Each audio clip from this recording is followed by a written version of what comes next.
সম্মানিত দর্শক, আজকের এই ভিডিওতে ডক্টর মোহাম্মদ ইউনূস সম্পর্কে কথা বলবো। তবে নিশ্চিত যে তার বিষয়ে কোনো নেতিবাচক কথা বলবো না। তিনি ক্ষমতা আসার পর থেকে তার অনেক কর্মকাণ্ডের সমালোচনা করেছি আর অনেক ভালো কাজের প্রশংসা করেছি। কিন্তু আমাদের দেশের যে পরিবেশ এবং প্রকৃতি, সেটা হলো মানুষের যখন ক্ষমতা থাকে তখন কেউ তার সমালোচনা করে না। আর সমাজের একটা বিরাট অংশ ক্ষমতাধরদের সমালোচনা দূর থেকে তালি দেয়, কিন্তু সুবিধাবাদী যে সমস্ত লোকজন তারা কোনো অবস্থাতেই এই ক্ষমতাধর লোকজনের সমালোচনা পছন্দ করে না। অনেক লোককে আমি দেখেছি যারা ডক্টর মোহাম্মদ ইউনূসের সঙ্গে যাদের কোনো সম্পর্ক ছিল না, চেনেও না, কিন্তু হঠাৎ করে তারা তৈলমর্দন শুরু করলো এবং তাদের সেই তৈলমর্দনের কোনো কারণ নেই। এর কারণে তারা সমাজের এমন একটা জায়গাতে আছে যে জায়গা থেকে রাষ্ট্রীয় সুযোগ সুবিধা পাওয়া, ডক্টর মোহাম্মদ ইউনূসের কাছে যাওয়া, কোনো কিছু পাওয়া একেবারে অসম্ভব বিষয়। কিন্তু ওই যে তাদের মধ্যে যে অভ্যাস, তেল মারার অভ্যাস, ক্ষমতাধরদেরকে তোয়াজ এবং তদবির করার অভ্যাস, এই কারণে তারা ডক্টর মোহাম্মদ ইউনূসের তোয়াজ এবং তদবির করা শুরু করলো এবং বলা শুরু করলো এমন সব আজগুবি অদ্ভুত কথা যা কিনা ডক্টর মোহাম্মদ ইউনূসের সম্মান মূলত হানি করে। প্রশংসা করতে গেলেও কিন্তু অনেক সময় সম্মান হানি করে। একজন বুড়ো মানুষ, তাকে গিয়ে যদি বলেন যে ভাই আপনাকে দেখলে মনে হচ্ছে 22-23 বছরের যুবক, এটা তার জন্য অপমান। কেউ একজন কালো মানুষ, তাকে গিয়ে যদি বলেন ইস আল্লাহ যে আপনাকে কি সুন্দর চেহারা দিয়েছে, একেবারে নূর ঝলঝল করছে, তো এরকম অনেক সময় দেখা যাচ্ছে যে অনেক প্রশংসা মানুষের মৃত্যু ফাঁদ হয়ে দেখা দেয়। তো ডক্টর মোহাম্মদ ইউনূসের সমালোচনা করতাম, তিনি ভালো করুন। আমি মনে প্রাণে চাইতাম তিনি অন্তত পক্ষে 3-4 বছর থাকুন, মনে প্রাণে চাইতাম। এবং আমার কাছে মনে হতো যে উনি যদি ভালো করতে পারেন, তো ওনার মতো একজন মানুষ যদি 5 বছর 6 বছর দেশে থাকেন, 10 বছর থাকলেই আমাদের ক্ষতি কি? আমাদের দেশে তো আসলে প্রথাগত রাজনীতি, বিএনপি বলেন, আওয়ামী লীগ বলেন, জামাত বলেন, জাতীয় পার্টি বলেন, এই তো এর মধ্যে জাতীয় পার্টি দেশ চালিয়েছে, আওয়ামী লীগ দেশ চালিয়েছে, বিএনপিও চালিয়েছে। তারা কি করতে পেরেছে বা কি করবে এটা আমরা বুঝতে পারি, যেই লাও সেই কদু। জামাত নিয়ে আমাদের অনেকের এক ধরনের আধিক্ষেতা ছিল। তো সেই জামাত গত 11 মাসে যে ধরনের কর্মকাণ্ড করেছে, তারা যে সকল কথাবার্তা বলছে, তাদের যে তৎপরতা, এগুলো দেখে আমরা খুবই আতঙ্কিত যে এটি একটি আফগানিস্তানের মতো ব্যর্থ রাষ্ট্র তারা বানিয়ে ফেলবে, কিংবা পাকিস্তানের মতো একটি ব্যর্থ রাষ্ট্রতে তারা এটি পরিণত করবে। কাজে তাদের নিয়ে আমাদের আর কোনো আধিক্ষেতা নেই। আমরা মনে করি না যে জামাত বিএনপি, আওয়ামী লীগ বা জাতীয় পার্টির চেয়ে ভালো দেশ চালাবে। অন্যদিকে এনসিপি যে নতুন যারা আসছেন, তারা একেবারে তরুণ। আমাদের এই দেশের প্রেক্ষাপটে তারা রাজনীতি করবেন, ক্ষমতায় আসবেন, দেশ চালাবেন, এই চিন্তা আমার কখনো ছিল না। আমি তাদেরকে কখনোই সমালোচনা করিনি, আমি তাদের প্রতি কৃতজ্ঞ। কিন্তু তারা দেশ চালাবেন, হয়তো চালাবেন আরো পরে, 10 বছর 15 বছর পরে। এর মধ্যে যারা এই বিপ্লবের নায়ক রয়েছেন, তারা এই সমাজে ইন জেনারেল কম্পিটিশন যেটা হয়, সেই কম্পিটিশনের মধ্যে যদি তারা টিকতে পারেন এবং 10-12 বছর পর দেখা গেলেন তারাও একজন তোফায়েল আহমেদ হতে পারেন, আমির হোসেন আমু হতে পারেন, ইট ডাজ নট ম্যাটার।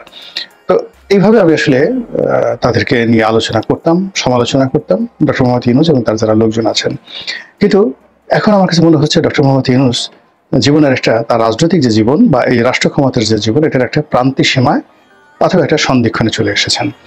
ইতিবাচক বলেন, নেতিবাচক বলেন, দুটোভাবেই আপনি বলতে পারেন। এখন যদি ইলেকশন হয়, তো ইলেকশন হলে আপনি দেখবেন যে ডিসেম্বর মাসে শিডিউল ঘোষণা করা হবে। তো এখন আগস্ট চলে যাচ্ছে, সেপ্টেম্বর, অক্টোবর, নভেম্বর, 3 মাস আছে হাতে। সেপ্টেম্বর, অক্টোবর, নভেম্বর 3 মাস হাতে আছে। নর্মাল নিয়ম হলো যে শিডিউল ঘোষণা যখন হবে, ডিসেম্বরে হবে, বড় জোরে যে এখন ডক্টর মোহাম্মদ ইউনূসের যে ক্ষমতা আগস্ট মাসে আছে, এটা কমে 50% হয়ে যাবে সেপ্টেম্বর মাসে। আর অক্টোবর মাস থেকে তিনি ডে টু ডে ওয়ার্ক, মানে একেবারে তাকে মান্য করা দরকার, তাই সেইভাবে বাকি 2 মাস তার ক্ষমতা থাকবে বড় জোর 10%। আর যদি শিডিউল ঘোষণা করা হয়ে যায় ডিসেম্বর মাসে, তার ক্ষমতা থাকবে 5%। তখন পুরো রাষ্ট্রযন্ত্র, নির্বাচন কমিশন, রাজনৈতিক দলগুলো তারা তাদের মতো করে ক্ষমতা ভাগাভাগি করবে, তাদের মতো করে সবকিছু চালাবে। এখানে ডক্টর মোহাম্মদ ইউনূসের আহামরি করার কিছুই থাকবে না, যেভাবে অতীতে কারোর এইভাবে ছিল না। তো এনিওয়ে, নির্বাচন শিডিউল ঘোষণা করার পরে একেবারে উনি কার্যত ইনঅ্যাক্টিভ। তো সেই দিক থেকে যদি ধরেন নির্বাচন সঠিক সময় হবে, তিনি নির্বাচন দিবেন বা যা কিছু হবে, সেক্ষেত্রে তার এই সময়টা, কার্যকালের সময়টা আর মাত্র 1 মাস। এই 1 মাস তিনি আনাকুম জানাকুম দিনাকুম বা সারাদিন তওবা আস্তাগফিরুল্লাহ, উমরা, হজ, এই জিনিসগুলো করে তাকে কাটাতে হবে। কাজে তাকে নিয়ে আর সমালোচনা করাটা আমার কাছে সঠিক বলে মনে হচ্ছে না। ফলে আমি উনি যখন নির্বাচনের ঘোষণা দিয়েছেন জাতির উদ্দেশ্যে, তখন থেকে আমি নীতিগতভাবে তার কোনো সমালোচনা করছি না এবং বাকি দিনগুলোতে করব না। এগুলো আমার রিয়ালিটি।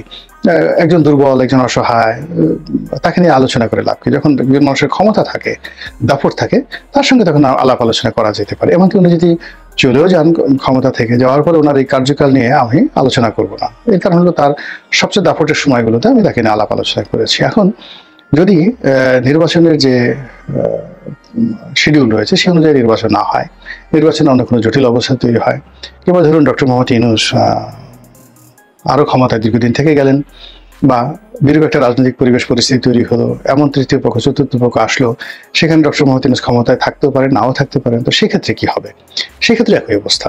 অর্থাৎ ডক্টর মোহাম্মদ ইউনূস যে উজ্জ্বলতা নিয়ে, শক্তিমত্তা নিয়ে, যা কিছু নিয়ে তিনি এসেছিলেন, এখন যা কিছুই হোক না কেন, একবার বটবৃক্ষ যদি পড়ে যায়, ও বৃক্ষ আর দাঁড় করানো যায় না। ছোট বাবলা গাছ, আম গাছের চারা, কলা গাছ, এগুলোকে পড়ে গেলে দাঁড় করানো যায়, কিন্তু বটবৃক্ষ সেটা যদি পড়ে যায় সেটাকে কখনো আর দাঁড় করানো যায় না। আছে না, নদীর জোয়ার চলে গেলে ফিরে আসে শ্রাবণে, কিন্তু যৌবন জোয়ার যদি চলে যায় সেটা আর কখনো ফিরে আসে না। বিখ্যাত গান, নদীর জোয়ার চলে গেলে ফিরে আসে শ্রাবণে, সেই বাংলাদেশের একটা খুব বিখ্যাত গান। তো কিন্তু যৌবন জোয়ার চলে গেলে ফিরে আসে না। একইভাবে রাষ্ট্র ক্ষমতা এমন একটা জিনিস, এটা একবার হাত থেকে ফসকে গেলে মারাত্মক যুদ্ধ ছাড়া, মধ্যযুগে যুদ্ধ করে ফিরে আসতে হতো, কিন্তু এখন আসলে যুদ্ধ তো সম্ভব নয়। কিন্তু যে রাজনৈতিক প্রক্রিয়া এখন জটিল হয়ে গেছে, এখান থেকে একবার কেউ আউটস্টেট হয়ে গেলে সেখান থেকে আর ফিরে আসার কোনো সম্ভাবনা থাকে না। তো সেই ক্ষেত্রে ডক্টর মোহাম্মদ ইউনূসের যে ভাইব, তার যে হাইট, যা কিছু ছিল পুরো 2024 সন পর্যন্ত এবং 2025 সনের এপ্রিল মে পর্যন্ত, সেটা এখন যেহেতু নেই, এটা আগামীতে উনি যদি অন্য কোনো প্রক্রিয়ায়, সেটা বিএনপির অধীন রাষ্ট্রপতি হন, কিংবা ধরুন তৃতীয় কোনো শক্তি আসলো, তাকে তত্ত্বাবধায়ক প্রধান হিসেবে রাখলো, কিন্তু এখন যে ক্ষমতাটুকু ওনার আছেন এটা ওনার তখন থাকবে না। তো কাজেই এখানে যে কথাটা হলো সেটা হলো ওনার বিদায়, ওনাকে যেতে হবে। তো ওনাকে যদি যেতে হয়, সেইভাবে যেতে পারেন। উনি ক্ষমতা থেকে নির্বাচনের পরে ক্ষমতা হস্তান্তর করে উনি গেলেন, অথবা ক্ষমতায় থেকেই উনি গেলেন, ক্ষমতা ধরা অবস্থায় উনি আল্লাহর ডাকে সাড়া দিলেন, বা আরো 5 বছর পরে তিনি চলে গেলেন, কিন্তু তার সেই জৌলুস আর ফিরে আসবে না। তো সেক্ষেত্রে তার জীবনটা কেমন হবে? এখানে আমরা গ্রিক ম্যাথোলজি, প্রাচীন গ্রিসের অনেক সুন্দর সুন্দর গল্প রয়েছে, যেগুলোকে ম্যাথোলজি বলা হয়, কাল্পনিক গল্প, খুব শুনতে মজা লাগে। সেখানে প্রেম আছে, ভালোবাসা আছে, ক্ষমতা আছে, ট্র্যাজেডি আছে, কমেডি আছে, অনেক হাস্যকর ঘটনা রয়েছে, অনেক বিয়োগাত্মক ঘটনা রয়েছে। তো গ্রিক ম্যাথোলজিতে যেভাবে ট্র্যাজেডি রয়েছে, একইভাবে ইংলিশ লিটারেচারও সেই, আমরা হ্যামলেটের কথা বলি, ম্যাকবেথের কথা বলি, ট্র্যাজেডি বলতে মানে মারাত্মক ট্র্যাজেডি। আমাদের বাংলাদেশের সাহিত্যে একটা সময় ট্র্যাজেডি ছিল না, কিন্তু ইদানিং সে অনেক ট্র্যাজেডিক গল্প চলে আসে। তো সেই দিক থেকে ডক্টর মোহাম্মদ ইউনূসের জীবন কি ভয়ঙ্কর একটা ট্র্যাজেডি হবে, নাকি আনন্দ রসে পরিপূর্ণ একটি কমেডি হবে, নাকি কমেডি অফ এরর হবে? এই বিষয়গুলো আল্লাহ ভালো জানেন, কিন্তু আমি কতগুলো ঐতিহাসিক সূত্র বলবো, তারপরে একটা ঐতিহাসিক কাহিনী বলে আজকে এই ভিডিওটি শেষ করবো খুব সংক্ষেপে। ঐতিহাসিক সূত্র হলো যে সারা জীবন যারা খুব ভালো থাকে, সুনাম সুখ্যাতি থাকে, তো এই মানুষগুলো মৃত্যুর আগে তাদের দুটো পরিণতি হয়। সেটি হলো তাদের দিন যত যায়, বার্ধক্য অবস্থা, তাদের মান সম্মান মর্যাদা বাড়তে থাকে, তাদের চেহারা চুরত আচরণে নূরের ঝিল্লতি বাড়তে থাকে, এবং ওইভাবে তারা আল্লাহ ডাকে সাড়া দিয়ে চলে যায়। এদেরকে সফলতম মানুষ বলা হয়। আবার কিছু মানুষের রয়েছে সারা জীবন লাঞ্ছিত, অপমানিত, কষ্ট, দুঃখ, কষ্ট, বেদনা, কিন্তু মৃত্যুর আগে এমন কতগুলো ঘটনা আল্লাহ রাব্বুল আলামিন ঘটিয়ে দেন যে তিনি এই পৃথিবীতে অমরত্ব লাভ করেন, এবং কিয়ামত পর্যন্ত সেই সমস্ত মানুষকে আমরা স্মরণ করি। আপনি চিন্তা করেন, একজন ক্ষুদিরাম বসু বা একজন সূর্য সেন, আমরা কি তাদেরকে ভুলতে পারবো? সালাম, রফিক, বরকত, জব্বারকে কি আমরা কখনো ভুলতে পারবো? অথচ তাদের কর্মজীবন কোনোটাই আসলে ডক্টর মোহাম্মদ ইউনূসের মতো এরকম বর্ণাঢ্য ছিল না, কিন্তু জীবনের প্রয়োজনে এমন একটা ঘটনা আল্লাহ রাব্বুল আলামিন ঘটিয়ে দিয়েছে যে এখন আমরা সবাই তাদেরকে দোয়ার উপলক্ষ মনে করি। আবার অন্যদিকে যদি আপনি আবু জেহেলের কথা চিন্তা করেন, মীর জাফরের কথা চিন্তা করেন, আমাদের বাংলাদেশের খন্দকার মুশতাকের কথা চিন্তা করেন, এরা তাদের সমাজে জীবনকালের সবচেয়ে অভিজাত পরিবারের সন্তান ছিলেন। আবু জেহেল, তার নাম ছিল আবুল হাকাম, আরবের সবচেয়ে অভিজাত, সবচেয়ে ধনী, সবচেয়ে জ্ঞানী, সবচেয়ে বীর, কিন্তু তার মৃত্যু হয়েছে আবু জেহেল রূপে, মূর্খদের পিতা। মীর জাফর আলী খান, নবাব আলীবর্দী খান এর নিকটাত্মীয়, নবাব পরিবারের সন্তান। এবং সিরাজের যখন জন্ম হয় নাই তখন থেকে তিনি সেনাপতি। এখন দেখুন জীবনের একটা পর্যায়ে এসে তাকে মির্জাফর হয়ে মরতে হলো। একইভাবে খন্দকার মোশতাক আমাদের কুমিল্লাতে সবচেয়ে অভিজাত পরিবারের সন্তান, তার বাবা একজন নামকরা ওলি আল্লাহ ছিলেন। তিনি ওই ব্রিটিশ জামানাতে BA LLB, ওই সময়টাতে BA LLB পাশ করা মানে বাংলাদেশে লাখে একজন না 10 লাখেও একজন লোক ছিল না BA LLB। আমরা এখন নর্মালি কেউ BA পাশ করলে, ইভেন কেউ যদি IA পাশ করে তো সে চেয়ারম্যানিতে দাঁড়াতো। জনাব Abdul Gafur IA, BCom, BA। তো সেখানে BA LLB ব্রিটিশ জামানাতে কুমিল্লার একটা পরিবার থেকে। এবং আপনি যদি তার ইংরেজি দেখেন, তার স্মার্টনেস দেখেন, তার বক্তব্য দেখেন, টু দি পয়েন্ট। আওয়ামী লীগে 1954 থেকে একেবারে 1975 পর্যন্ত তার মতো স্মার্ট লোক কেউ ছিল না। হি ওয়াজ এ স্মার্টেস্ট ইন অল রেসপেক্ট। আমরা এখন যেহেতু তিনি ভিলেন হয়ে গেছেন তার অনেক কথা বলি, কিন্তু আমরা জাতীয় সাইড নেতা বলি, অন্যান্য বড় বড় নেতার কথা বলি, কিন্তু ওনার যে ক্যারিশমা, তার যে ব্যক্তিত্ব, তার যে আভিজাত্য, তার যে চিন্তা চেতনা, তার যে কর্ম এত প্রোগ্রেসিভ ছিল যে 1954 যখন আওয়ামী লীগের কমিটি গঠন করা হলো বা 53-তে গঠন করা হলো, তিনি আওয়ামী লীগের জয়েন্ট সেক্রেটারি ছিলেন ওই সময়টাতে।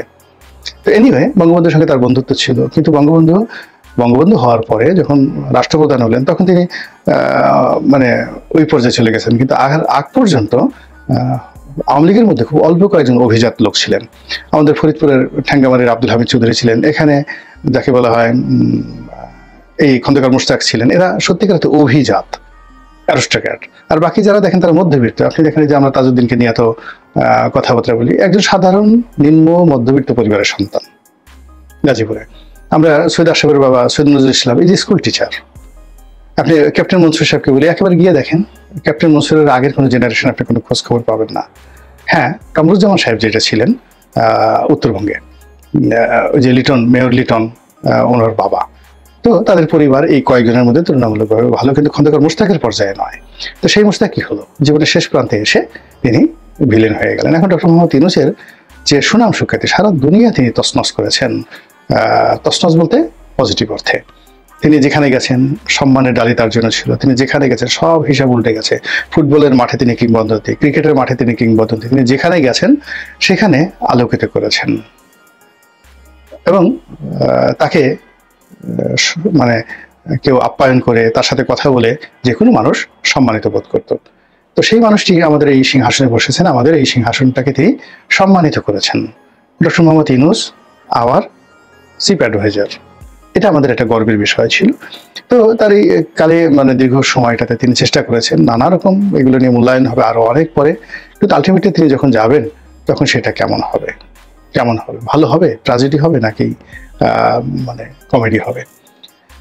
আমি শুধু একটা জিনিস বলি যে আল্লাহ তার যে গোপন কর্ম, এই গোপন কর্ম যদি ভালো হয় এবং তার যদি চিন্তার জগৎটি যদি স্বচ্ছ হয়, তার তিরোধান, ক্ষমতা থেকে তার বিদায়, সবকিছু হবে সম্মানজনক। দুটো কারণ, অর্থাৎ গোপন কর্ম, গোপনে গোপনে যে কর্ম করেন সেই কর্মের মধ্যে সততা থাকতে হবে। আর যদি তার গোপন কর্ম, পার্সোনাল লাইফ, এর মধ্যে ভেজাল থাকে, আর গোপন চিন্তা মানে উপরে ভালো দেখান কিন্তু মনে মনে মন্দ চিন্তা করেন, তাহলে এটা আল্লাহর গজব তার দিকে ধেয়ে আসবে। সেক্ষেত্রে খুবই মারাত্মক হবে এই কারণে যে তিনি জমিনে ভালো মানুষের যে সম্মান নিয়েছেন, তো সেই সম্মান নেওয়ার পরে কিন্তু মনে মনে তিনি সম্মানজনক চিন্তা করেননি।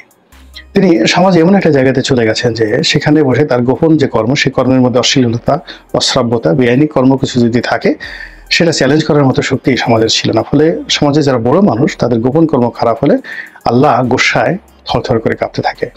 তো সেক্ষেত্রে যদি তার সেই জিনিসগুলো থাকে, একান্ত তার ব্যক্তিগত, এটা তিনি ছাড়া এবং তার আল্লাহ ছাড়া কেউ জানেন। আর তার মন্দ কর্মে যারা সঙ্গী তারা, কিন্তু তার চিন্তার ব্যাপারে তিনি এবং আল্লাহ ছাড়া কেউ জানেন না। সেক্ষেত্রে দেখা যাচ্ছে তার সারা জীবনের অর্জন, সকল প্রাপ্তি, সকল সম্মান, সবকিছু ধূলিসাৎ হয়ে যাবে তার প্রস্থানের মাধ্যমে। কোনটা হবে তার জন্য আল্লাহ ভালো জানেন। আমরা চাই এই সম্মানিত মানুষটির সম্মান অক্ষুণ্ণ থাকুক। আর যেহেতু তিনি আমাদের উজিরে আজম হয়েছেন, প্রধান উপদেষ্টা মানে প্রধানমন্ত্রী, তো কাজেই তার সম্মান মানে আমাদের সম্মান, তার মর্যাদা মানে আমাদের মর্যাদা। কাজেই তার মর্যাদা অক্ষুণ্ণ থাকুক, সসম্মানে তিনি আমাদের দেশে থাকুন, অথবা আল্লাহর দরবারে যান।